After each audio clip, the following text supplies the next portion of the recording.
Good evening, everybody. How's everybody doing today? It is that time again, ladies and gentlemen, feds and degenerates, cuckolds of all ages. It is December 20th, 2023, 6 o'clock p.m., and you are locked in right here. Mild's Culture Plate, as always. Welcome, everybody. It has been quite an interesting day here in the Mild compound. First off, a couple of show notes. I just finished reading Superman for Tomorrow. I'm gonna give a quick thought. But before I do, let's start the show as we always do with a whiskey. Got the Angel's Envy finished rye. Yes, I finally made it to a liquor store. Shelled out a nice chunk of money for this baby. And yeah, we're going to try it here tonight because, quite frankly, I need it today. Sorry about all the noise trying to rip this thing apart. As always, if you say hello in the chat, I'll give you a toast. So right now, the first toast up for bid is going to go to Hunsinger UK over on Rumble. Welcome, brother. Get my fingernail under this paper. Probably should not be doing this on the desk that the microphone is sitting on. Oh no. All right. So I'm going to pour us a little bit of this here. Angel's Envy finished rye. Finished in Caribbean rum casks. 100 proof. Oh, it smells delicious. So, Hunsinger, welcome to the chat, and welcome to anyone else. And welcome to Sanglant86.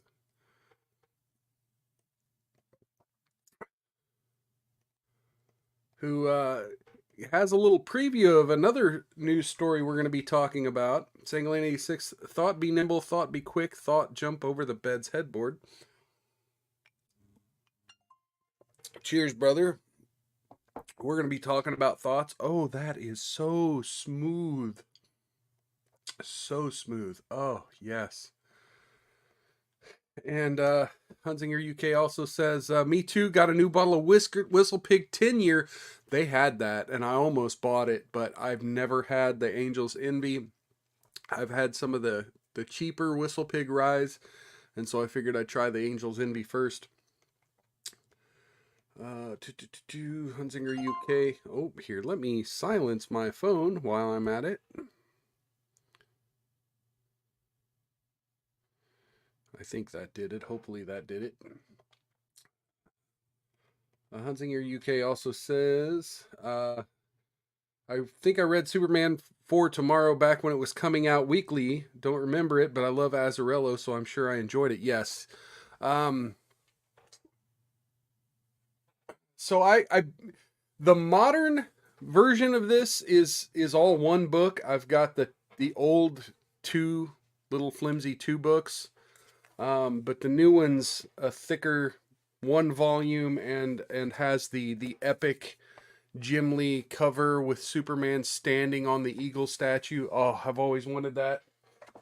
But instead, I found those for cheap at a comic shop, and they've been sitting on my shelf for me to read all this other Superman stuff I've been reading, and I figured I'd go ahead and knock that out while I had some free time at my medical appointment last night, which I'll get into here in a minute.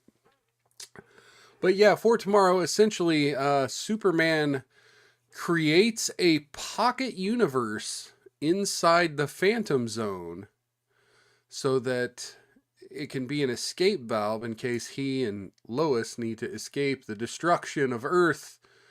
And somehow he erases this from his memory and gets a priest involved, and then Zod shows up in the pocket universe and starts raising hell, and yeah, it's quite interesting. There's a lot of religious subtext in it. I find it great. It's definitely an 8 out of 10. I freaking love Azzarello's writing. Anyway, So yeah, where was I? The Whistle Pig, very smooth. I also give it an 8 out of 10. I highly recommend. I've been slamming through the bottle of Angel's Envy bourbon that I have. It's down to like that much, and it's delicious as well. But I was a little skeptical of the rye being almost double in price, even triple at some liquor stores. But yeah, the rye knocks it out of the park. So, what do you say? You guys ready to get into the news stories of the day? We're gonna start off. I'm gonna kind of take a curve here. I'm gonna start off with things that aren't really part of the title headline, and I'll work my way back to the Trump thing because, quite frankly, there's not a whole lot of things that I'm going to be able to say about the Donald Trump Supreme Court case in Colorado that isn't being said by 100 other content creators today. I think a lot of people have the same opinion that it's insane. So I won't spend a lot of time on it, but I will spend some time on it, and I'll tie it into a few other news stories that I'm kind of working on reading through for today. But let's start off talking about Anthony Fauci, why don't we?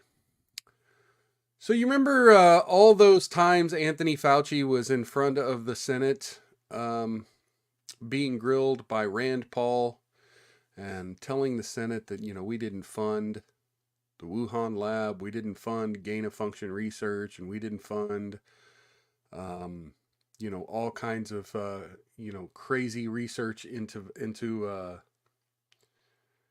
viruses. Well, it turned out that was kind of false, but here we go. Shady research organization linked to COVID lab leak is still receiving $25 million in U.S. taxpayer money despite trying to defraud the DoD. EcoHealth Alliance, the controversial organization at the center of the COVID-19 pandemic, has continued to receive taxpayer money to stun contagious animal-borne viruses in Asia and Africa. Records from the government's USA spending database shows that EHA has been awarded at least 8 grants totaling more than $32 million from the Department of Defense since 2017 for projects involving experiments with coronaviruses, Ebola, and MRSA. EHA, led by British zoologist Peter Daszak, is a New York-based organization that has funneled taxpayer dollars awarded through the National Institute of Health to China's Wuhan Institute of Virology, which conducts risky gain of function research. Welcome to Siran over on YouTube. Cheers. Good seeing you. Welcome, welcome, welcome. These types of experiments see scientists intentionally alter viruses to make them more infectious or deadly, and the WIV is the lab COVID is believed to have been created and leaked from, sparking a worldwide epidemic that is estimated to have directly or indirectly killed more than 22 million. Despite EHA's connection to WIV and COVID, 6 of the government grants were initiated after the pandemic spread across the globe. And here's Peter Daszak with Anthony Fauci. And here's a chart of recent taxpayer-funded animal experiments in China from 2015 to 2023. So we have testing experimental hepatitis and HIV drugs on primates, infecting mice with tuberculosis and killing them and dissecting them. Collecting dangerous avian flu virus from China's wet markets and forcing them up the noses of mice and guinea pigs. Nice, man. These seem like nice people, Like the story about Anthony Fauci and the experiments where they were, using deadly sandflies to just swarm dogs' faces when the dogs were locked up and couldn't get away from them. Yeah, just essentially eating the dog's faces alive. Dr. Fauci's a nice person, right? Here we go. Drilling holes into mice skulls and injecting viruses into their brains before being killed and dissected at Peking University.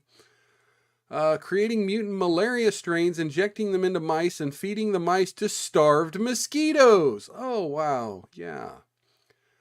Drilling holes into the skulls of mice and rats and tree shrews to inject herpes viruses in their brains. Wow, they got 4.3 million NIH grant, or well, 216,000 of a 4.3 million grant. 216,000 to drill holes in mice, rats, and tree shrews to put herpes in their brains. Wow.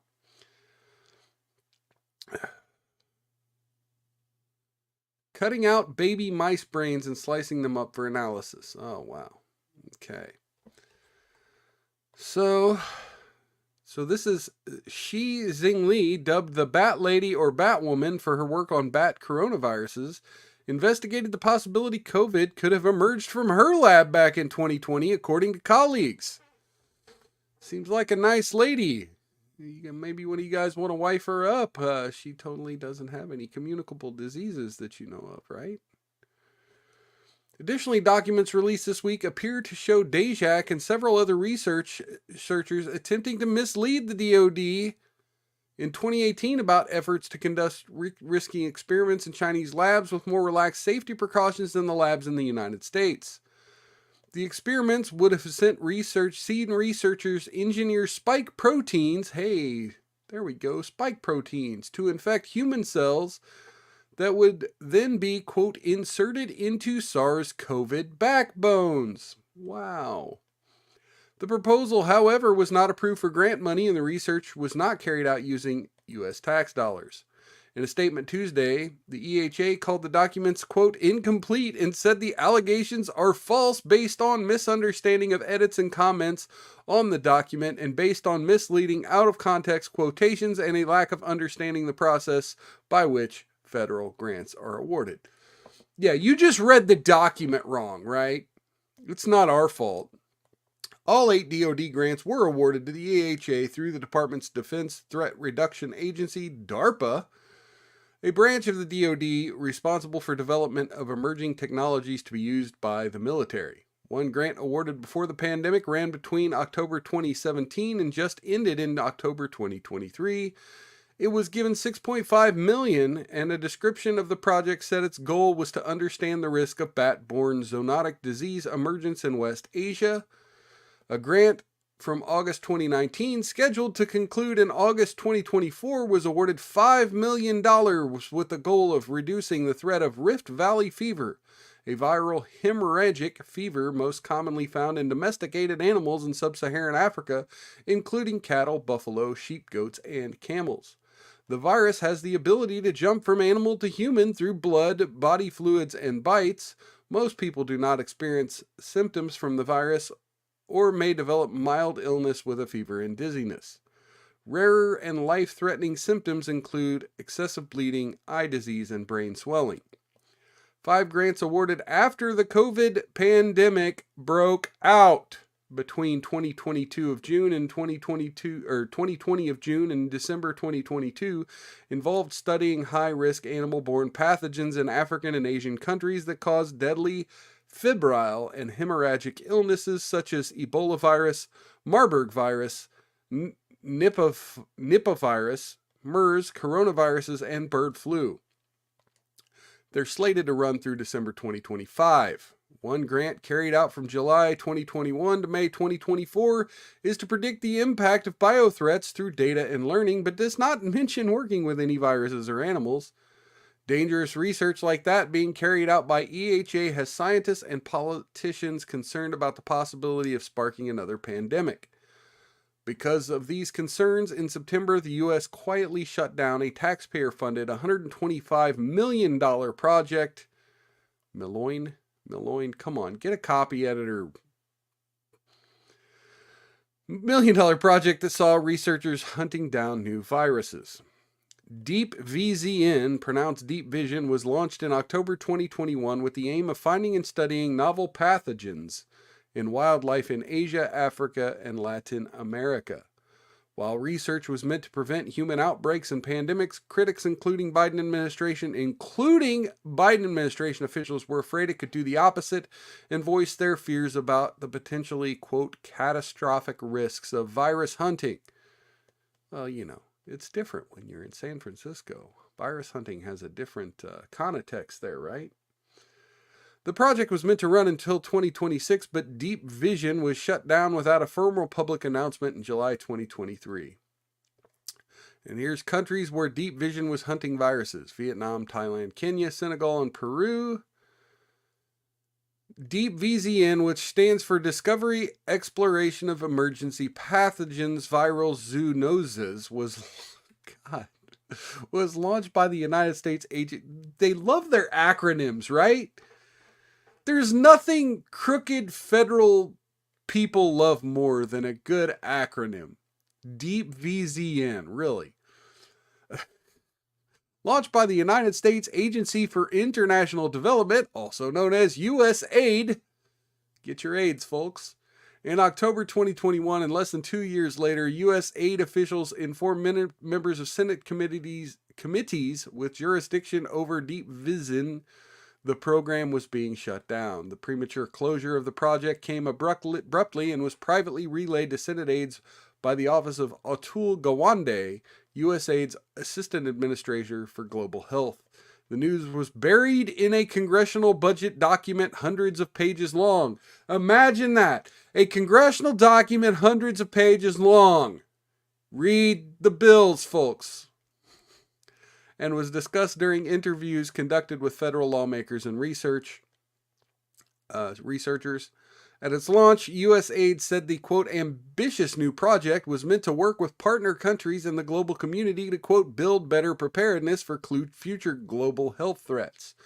The goal was to collect more than 800,000 samples over the 5-year period, mostly from wildlife, to identify a subset of, quote, previously unknown viruses that, quote, pose a significant pandemic threat. Upon its termination, USAID said it would instead focus on improving laboratory capacity, disease monitoring, human resources, biosafety, and security and risk communication. Wow. Folks, they're spending a lot of money to go find things that will kill them and kill you, kill everyone you love. Now, look, I'm not one of those people to go around fear-mongering about pandemics and pathogens and the like. But we do have a country and a global government, essentially, ran by fucking mad scientists who don't care if they kill 3/4 of the world, as long as they have their bunkers, right? So, shall I do it?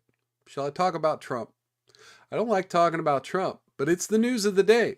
It's the news of the day. Let me go ahead and remove this. So, if you're not familiar, what happened yesterday was the Colorado Supreme Court. And look, I'm not going to get deep into the facts of the matter. If you want that, go watch Nick Rekieta's Rekieta Law Show from last night. He does a great job of kind of breaking down the summary and what the state Supreme Court of Colorado found. But sort of the short version of it is they found that President Trump did commit insurrection and therefore was ineligible under the 3rd clause of the 14th Amendment to be on the Colorado ballot for the primary for President of the United States. Essentially, a court removing a candidate from the ballot for President of the United States of America. Now, I could attack this from 100 different ways. I could talk about it in a legal sense, but like I said, Nick Rekieta hashed that out last night. I could talk about it from a democracy sense, because we are a democracy, right?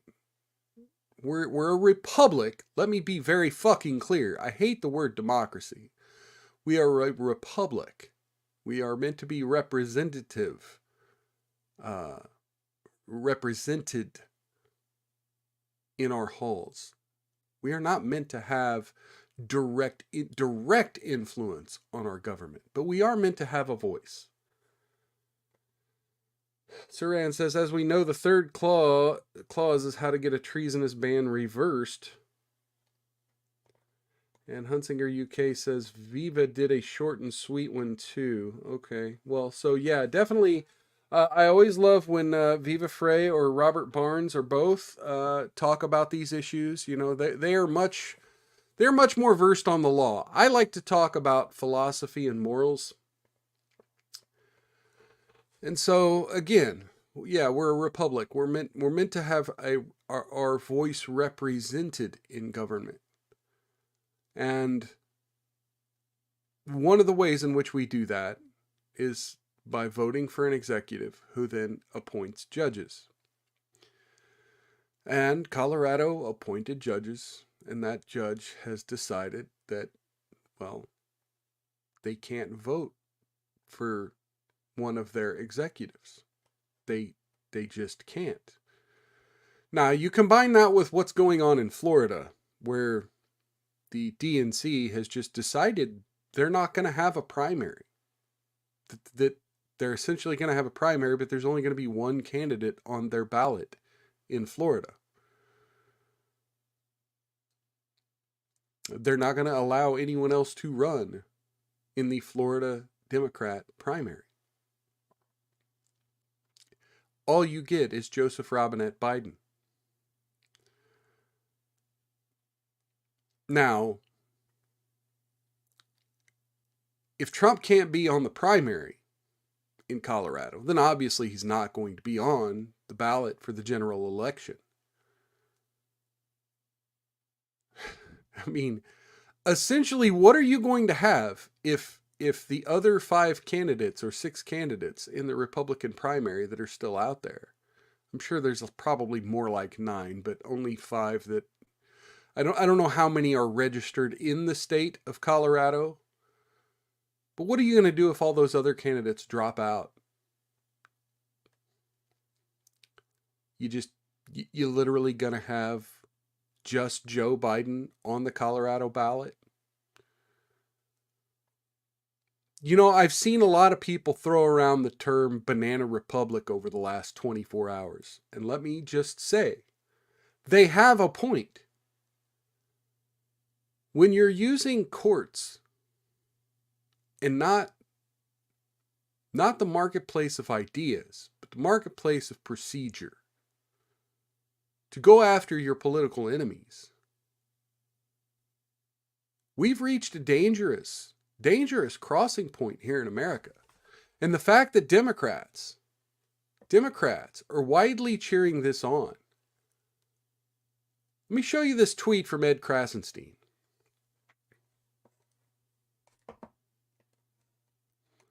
So here you have someone saying, probably shouldn't take people off the ballot to prove your side doesn't rig elections, but what do I know? And he says, shouldn't it be up to the courts to decide if he's on or off the ballot, though? Otherwise, who actually decides if someone violated the 14th Amendment? Are you saying the 14th Amendment shouldn't exist? If not, then who decides it's violated? You may say the voters. Does that mean if a Democrat runs on taking away all your guns and all the people voting him in, he should be able to take away all your guns? No, the courts decide these things like they decide if a law or action violates the First or Second Amendments. But that's just it. That's just it. The question wasn't, did Trump commit insurrection in Colorado? The question was, did Trump commit insurrection in Washington, D.C.? And so for a Colorado court to just decide how to interpret the 14th Amendment in relation to things that didn't happen in their state,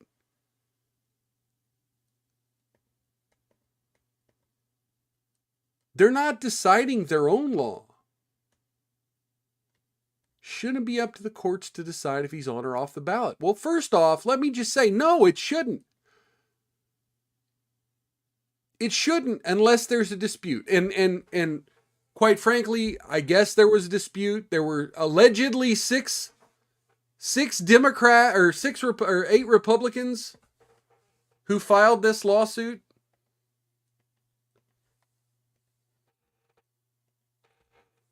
Got Graham Finlay's son, Fife. Our democracy is not your democracy. Cheers. And then Suran says, what about fill in the blank options? You mean write-in ballots?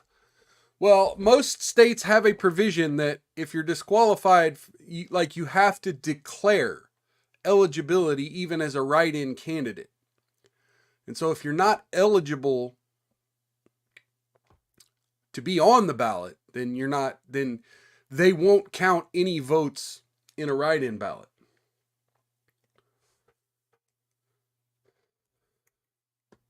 Hunziker says, the question I have, how do write-ins work if people write a particular name in all kinds of various ways? Do they discount misspellings or put the last name or missing the middle initial? That's a good question. I think a person, and again, look, I ran for office and I didn't declare myself a write-in candidate, but I believe there's a way to work that out with the write-in candidates. And yeah, I think they do take into account whether or not an initial or alternate spellings are involved. But again, they're not going to count anything with Donald Trump's name on it in Colorado unless the Supreme Court steps in and puts their foot down here. But anyway, so again, shouldn't it be up to courts to decide if he's on or off the ballot, though? No, here's my opinion. It's up to the state legislatures and up to the local election boards to decide. I mean, isn't that essentially the whole issue behind the problem with Donald Trump's challenging of the 2020 election? Was they said, well, we're just going to let the localities decide how to run their own elections, even if it's unconstitutional. We're going to just dismiss Trump's lawsuits for standing, We're going to say you don't have standing because, well, we just have decided that, the localities can just make up their own law. But now that you got the state Supreme Court of Colorado saying, no, we're not going to do that. No, you just, got 8 people saying they have a problem with him on the ballot. And well, we got to take care of that. Who actually decides if someone violated the 14th Amendment? Well, I mean, look, I'm not saying that the Colorado court could not decide he violated the 14th Amendment.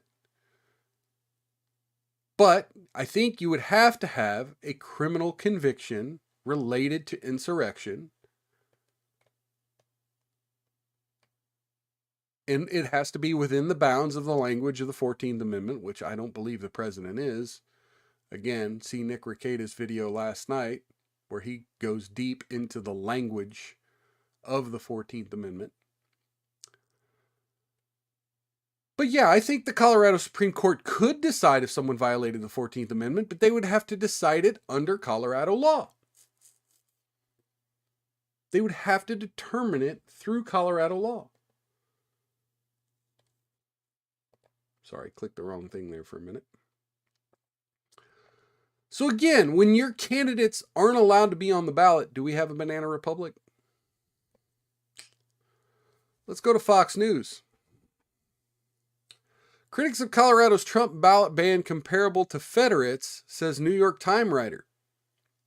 The Colorado Supreme Court barred Donald Trump from state ballots for inciting, quote, insurrection. Excuse me. New York Times editorial board member Mara Gay claimed Republicans criticizing the Colorado Supreme Court's decision to ban Trump from the ballot were, quote, in the spirit of Confederates from the Civil War. Let's watch this video. Why are you standing with Confederates who betrayed this country?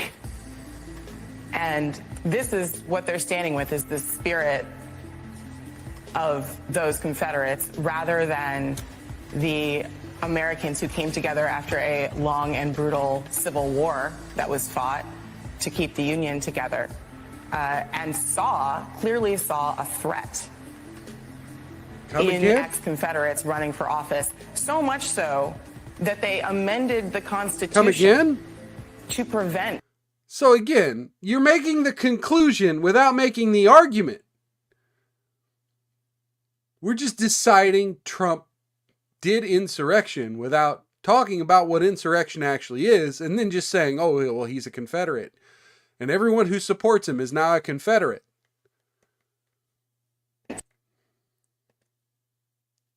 Oh, come on. Used for nefarious purposes against the democracy itself. Against the democracy itself. These people are using the word democracy in their defense of this crap. On Tuesday, Colorado Supreme Court decided in a 4-3 decision.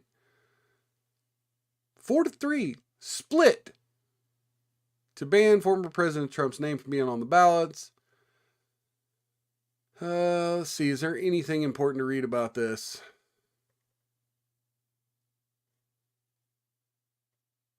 I mean, we just heard her words. Okay, so look, she wants to compare January 6th to the Civil War now. And Trump's involvement in it, clearly falls under the 14th Amendment because it was just like the Civil War, and you guys are Confederates. Nothing angers me more than the fucking audacity. It's the same people who want to go around calling everyone Hitler, calling everyone Nazis. And then when you have actual comparable Nazi behavior, like what was going on during the pandemic, people getting locked up, people getting locked in houses, forcibly injected, actual things the Nazis did leading up to the gas chambers, not the gas chambers, we're not there yet, but things leading up to the gas chambers. And then you get people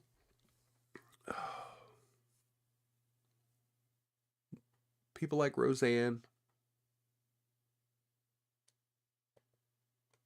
people like, what's her name from Star Wars? Damn it, I'm having a brain fart now. The buff chick with the dark hair. Getting canceled. People getting canceled. Somebody in the chat will have my back. I'm having a brain fart. Sorry, folks. Getting canceled for making Nazi comparisons. But these people can make Nazi and Civil War. Everything is as bad as the Nazis in the Civil War.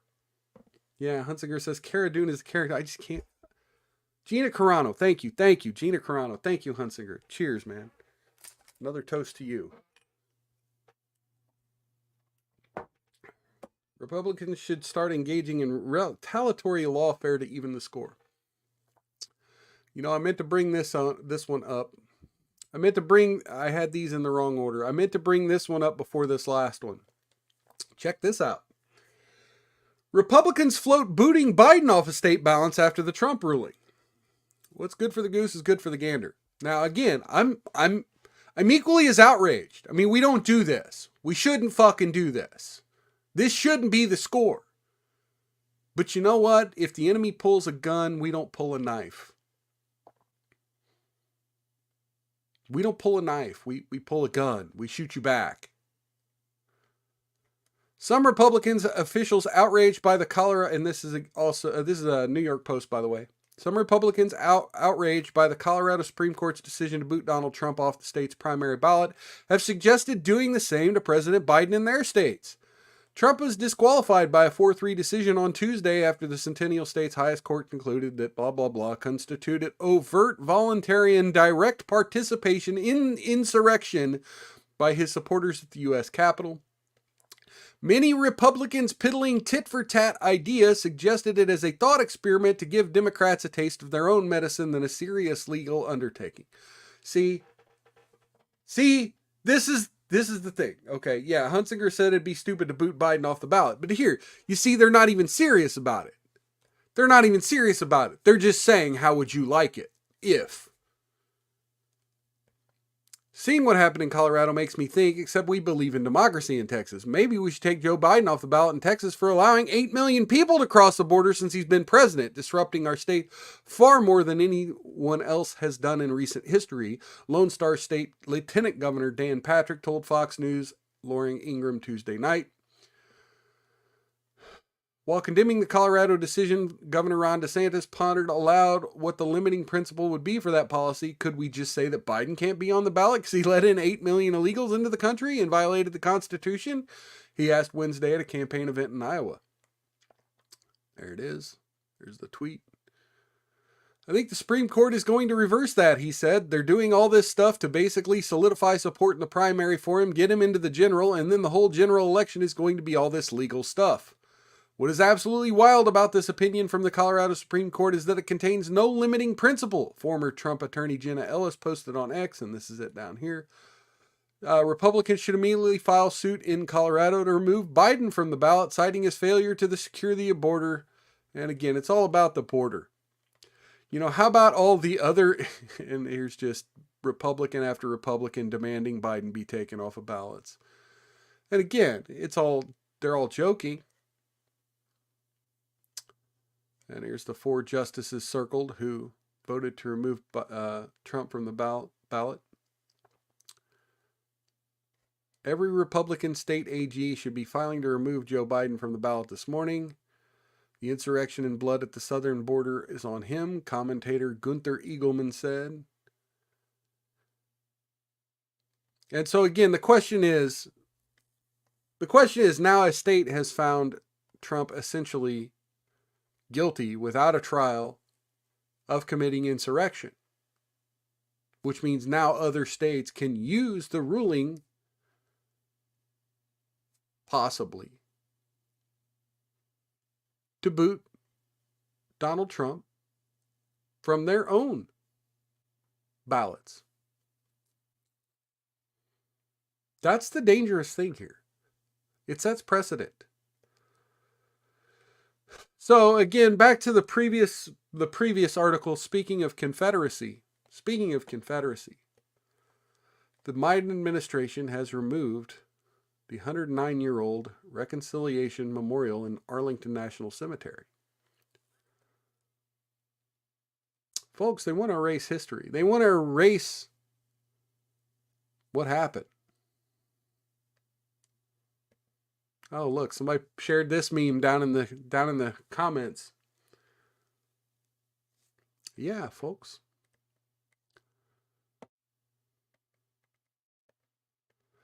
So, and again, back to the previous article, talking about the Border Patrol. Let's check out this video from a tweet here. This was yesterday. Folks. Fox News Alert, I want to give you a live look at what's happening down there in Eagle Pass, Texas, okay? Border agents there are calling this the worst they've ever seen in terms of migrants coming across.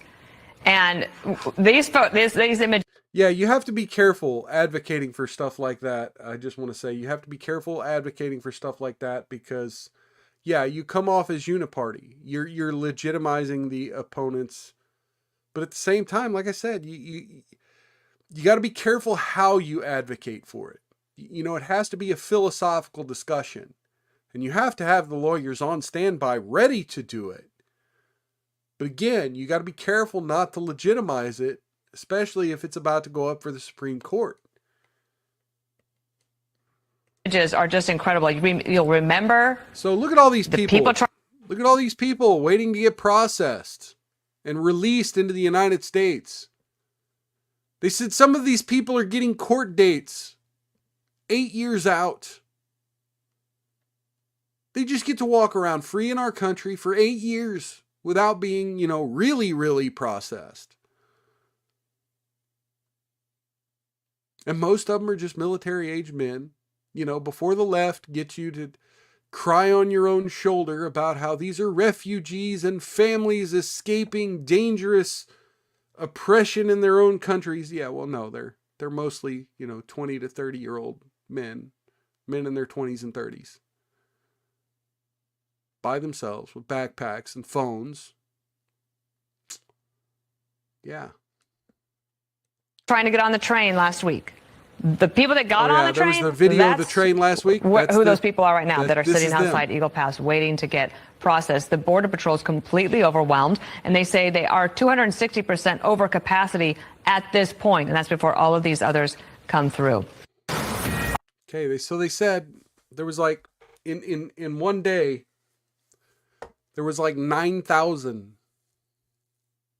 migrants processed in four different border crossings.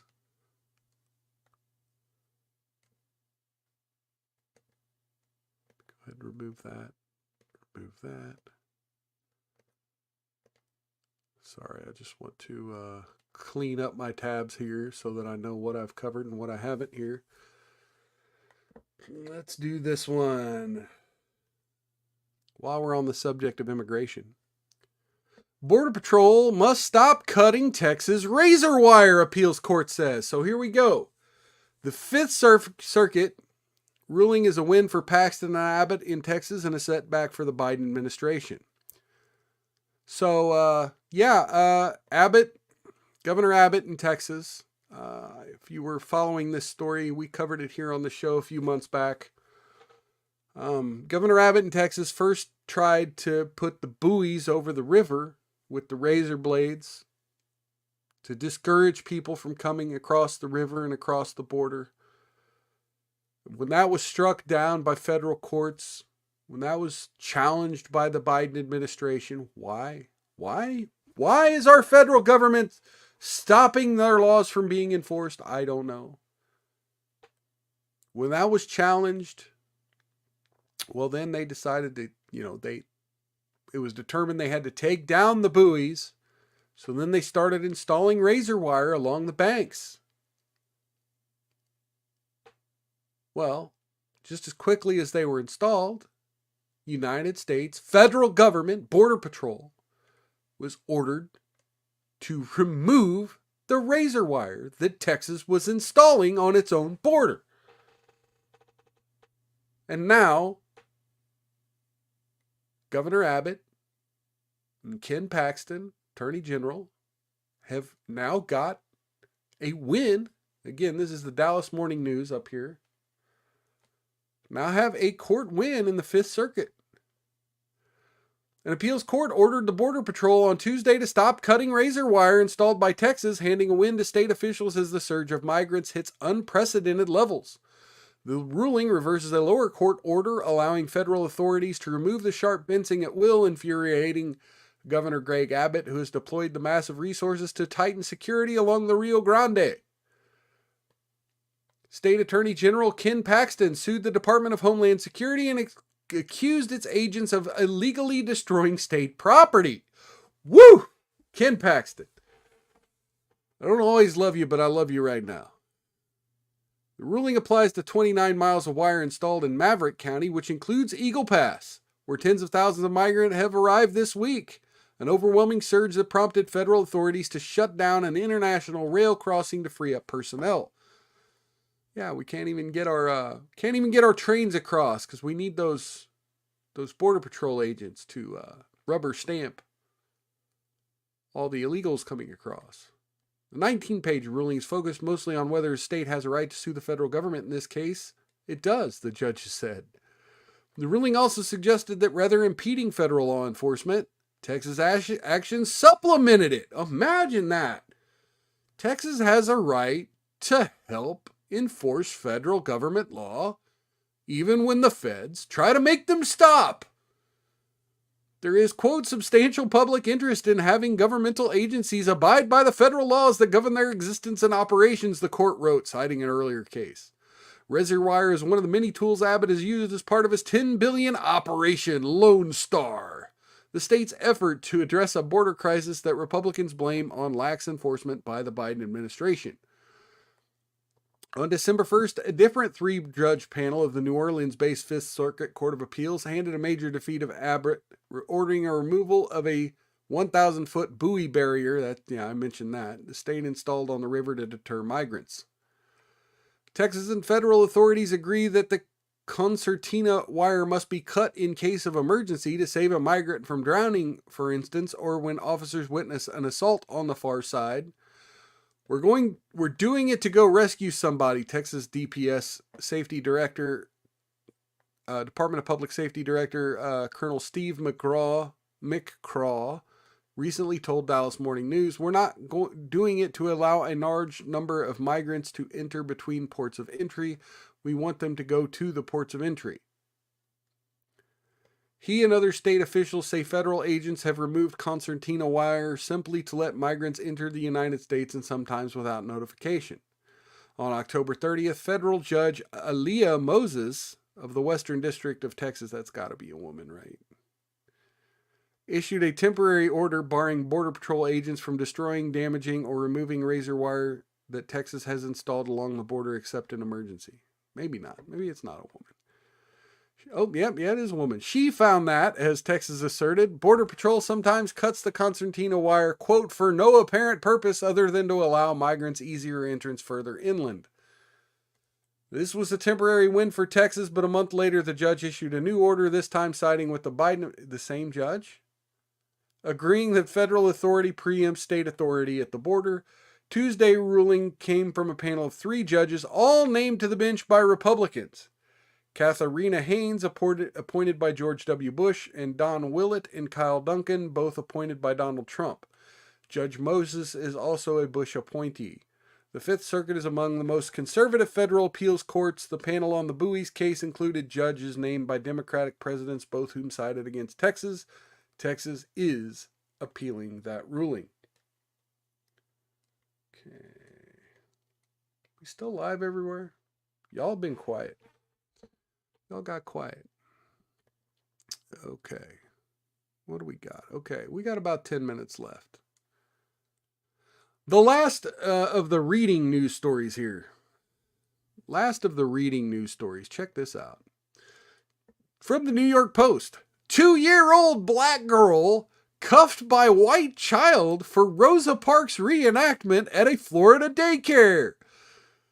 Let's just watch the video. We'll watch the video. I'm not going to read the article. We'll watch the video here. Let's see what this news story. This is Fox Local. I'm assuming somewhere in Florida here. Oh, where's the sound?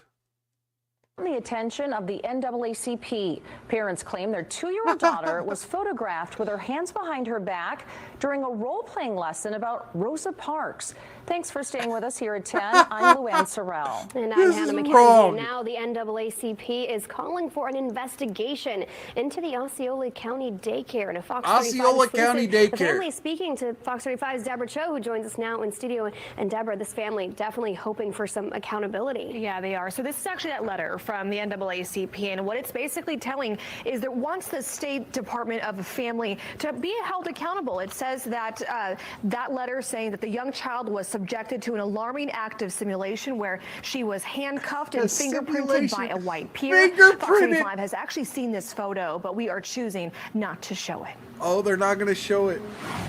These parents didn't want to show their faces, but wanted to tell the story about what they say happened to their 2-year-old daughter during a lesson about Rosa Parks at the Building Brains Daycare in St. Cloud. Building Brains They were first Daycare alerted to the in St. situation when they Cloud. saw photos sent to them in a school app. Her hands restrained behind her back, as if she was being taken into custody.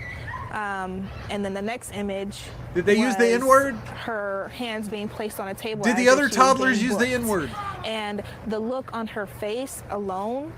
I don't think it was a genuine reenactment horrific. unless they used Fox the 35 N-word. contacted the Building Brains Academy in St. Cloud. In a statement, it said, unfortunately, the photographs shared do not offer a complete or accurate representation of the full lesson about the importance of equal rights. Our school believes in and teaches the importance of equality, of standing up for our rights, and of speaking up when we see something isn't right. We teach these lessons not to celebrate the wrongdoings of others in the past, but to encourage our children to prevent such actions in the future. We deeply regret the assumption that our teachers, our leadership, or our administration would in any way choose to make a child feel uncomfortable. but was or the child negatively singled uncomfortable? out. there's so many ways to Was teach the the child Rosa Parks uncomfortable? This When is they took key. their concerns to the NAACP, they were glad an organization took their concerns seriously. The NAACP was very, very quick to respond. I mean, you Well, would of have course. thought Of course that they this was were. a child of their own with the way that they responded. In the letter, the NAACP says it's exploring all legal avenues to address the situation to make sure it's legal. not repeated. Legal. It's also asking the school to immediately stop such activities at Building Brains Academy. The parents pulled their 2-year-old daughter from the daycare, and now they tell me she's back to her bubbly self. As we was approaching the school where the Okay, so incident she wasn't happened, bubbly. She got very quiet and very, very reserved. Prevent. But in time we passed it, we had our daughter back, and she was bubbly. Now, we have reached out to DCF to see if they're opening an investigation into this, and we'll let you know once we actually receive a response from them. And Deborah, you talked to the parents. What do they want to see moving forward? Yeah, so they basically want to see that this curriculum, this role play essentially is done from schools. They don't want any more families to have to go Role through play. that. And they also really are wanting other parents to check on what's being Okay. taught in their child's school. Oh, here's the Understandably so. photo. Yeah. Here's the Thank you, Deb. photo. Folks. Oh my Lord, this is horrible. Why? Who's... And of course, pictures of Rosa Parks, pictures... Folks, stop using children to make political points. Stop using children to make political points. Okay, so we got about 8 minutes left. Real quick, I'm just going to touch on this. I'm not going to make a big deal about it because I don't expect this to go anywhere. But we got over 170 of Jeffrey Epstein's high-profile associates will be named in court documents to be unsealed in the first days of 2024. I'll believe it when I see it. I'll believe it when I see it. So I'm not gonna get into the details of this. There were several articles about this. Virginia Giuffre gave a statement about this. There's another news article that said that Prince Philip just, received anonymous donations after, right after this news was released. There's a lot of interesting news stories out there about this, but, I wanted to mention it because, yeah, folks, keep your eyes out. If it happens, we'll cover it here on this show. But the idea that they're saying it will happen, I think, has a lot of people's hopes up, has a lot of people watching. And so while they got this hand in your face, be watching what this hand's doing behind his back, right? So this could be a distraction. This could be a distraction. So let's talk about women. Let's talk about women. There's a couple viral videos I want to play real quick. Let's listen to what this woman has to say about a date she went on this week. And I felt the feminism leaving my body. I live on the east side of LA, and if you don't know what that means, it's sort of like the artsier part of LA, It's people say it's like Brooklyn and New York. So I go on dates with a lot of men and women who, live over here. Men and There's always a women. negotiation about who pays, and that's great. I like to pay for people. Okay, first off, nose ring, short hair, different color than her eyebrows. I mean, her shirt goes all the way up to her neck. There's a lot of red flags here. Not sure what she's eating in that bowl, but it doesn't look appetizing. There's looks like cereal chunks or cracker chunks, and then dark brown chunks. Could be cereal. I don't know. All that. But what I will say is that I sort of fell into going on a date with the most guy's guy I've ever been on a date. Okay, guy's guy.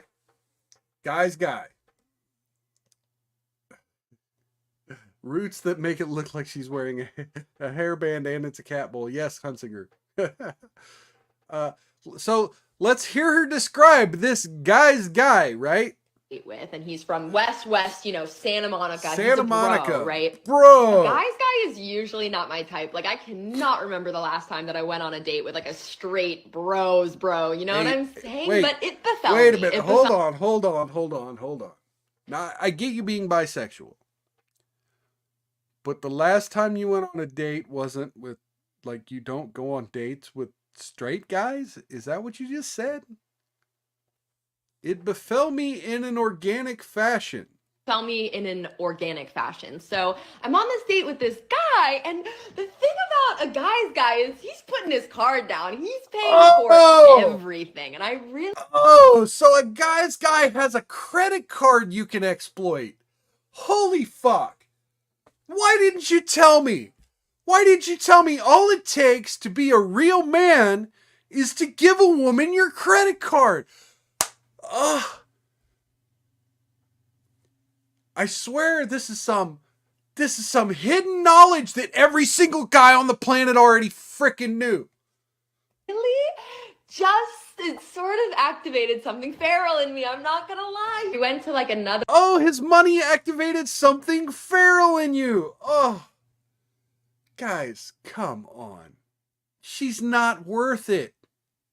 Bar, and he was going to go to the bathroom, so I was getting prepared to pay for our drinks because he's been paying all night. Of course I'm going to pay for the next round, but as he's going to leave for the bathroom, he turns to me and he hands me his credit card, and he goes, oh my god, what a dipshit. This is an alpha guy? This is your man's man? A guy who's going to leave you his credit card while he goes take a piss?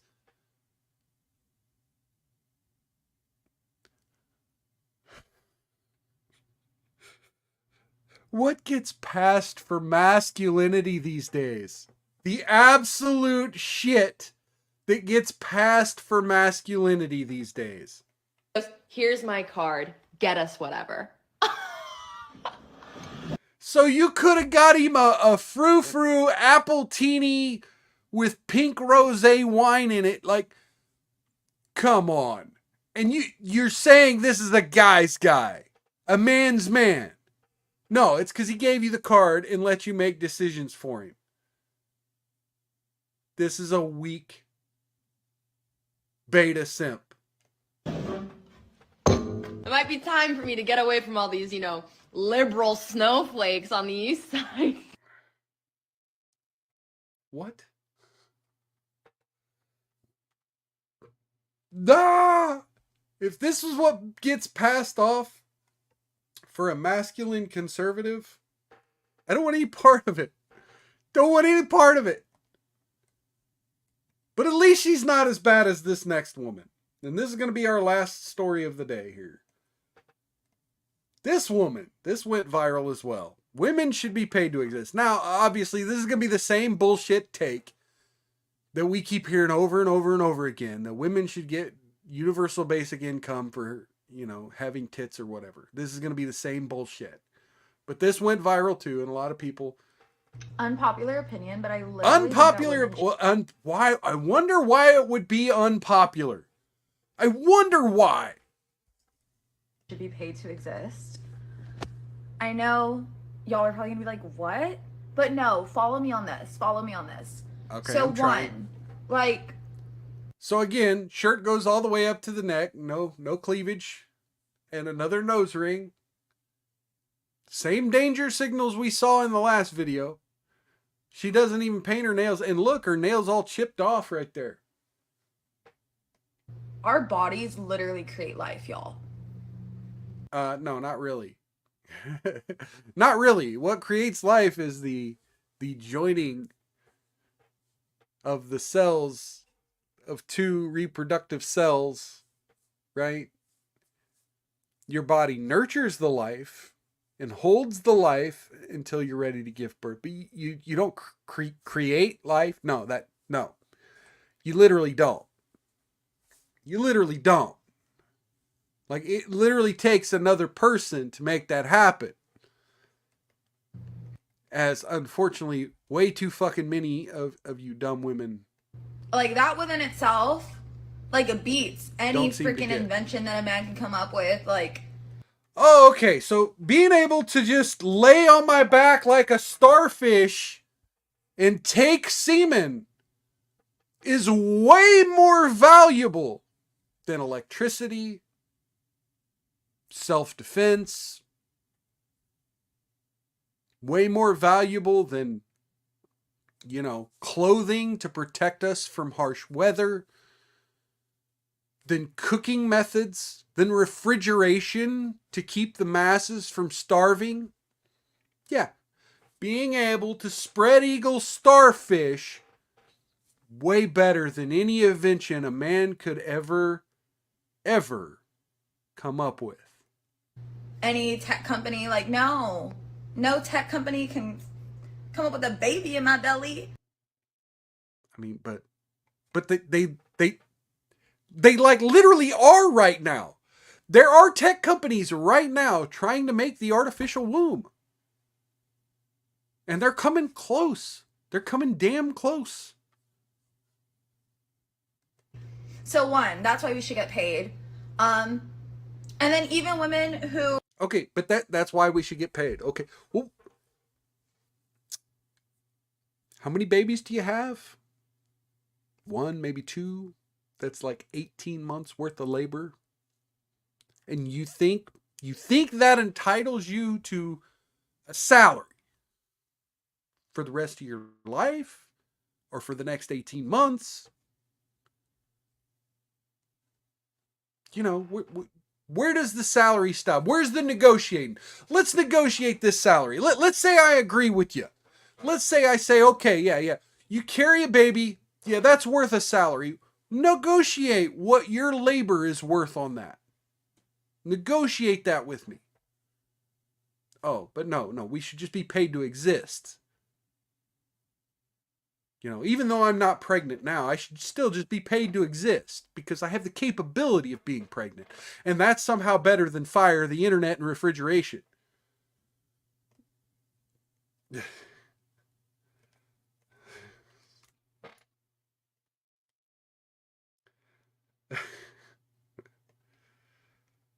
who, like, have already had children, they should still get paid because guess what?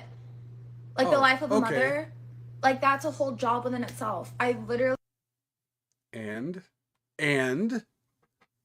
those women get things like welfare, health care, WIC, food stamps, child support. Like, the point you're making, like, that exists. I really think that we should receive monthly incomes for being women. I know that sounds ridiculous, but now, granted, you're supposed to use that money for the kids and not going on trips and getting nails and eating steak. But a lot of women do that anyway, and it's not like anyone really gives a shit to make laws saying you can't fucking do that. So, you know, yeah, it's going to the women. I'm being so serious. I'm being so serious. Yeah, you're just being lazy and fucking entitled. Ladies and gentlemen, feds and degenerates. I can't with these hoes, man. I can't with these hoes. So that was our show for tonight. It's already after 7 p.m. Central. If you haven't done so, please take just a moment. Peruse those links down in the description. Those are links to my social media accounts. You can... from those links, I try to give updates on when I'm going to be live next and when I need to maybe postpone a show. But other than that, you can usually find me right here, wherever you're watching me right now. It's 6 p.m. Central every Wednesday and Saturday. That may change in the future, so please give me your opinion on whether or not we should make... down in the comments, let me know whether or not we should make this show once weekly on Saturdays for 3 hours instead of just a 1-hour show twice a week. So let me know down in the comments, please. I will be reading those and I'll be kind of taking people's opinions into it. It'll be a little more of a structured show. We'll have regular segments, if I go that route. I mean, right now we have the regular segment on Saturday, We'll be probably adding a few of those if we go 3 hours, but yeah, that's sort of an idea I have. Just on a quick show note, my medical thing that I've been on the strict diet and I lost almost 60 pounds. Did not go well last night. I won't know the results for another week or two, so but I'm expecting the worst, really. And again, it's nothing serious, don't worry about that, but definitely I'm probably going to be in a bad mood for the next couple of weeks. I'm not going to lie, because I'm expecting bad news on my sleep study. Yeah, so didn't go well. But until then, I'm going to be, like I said, drinking my Angels Envy finished rye on these programs and chatting with you folks about the news. So yeah, check those links down in the description. If you haven't done so yet, please click that like and click that follow button. Help me out in the algorithm. Help me get to you next time. If you're on YouTube, click the bell for notifications, because if you got the YouTube app and you have that notification bell clicked, then when I go live, it'll let you know on your smart devices.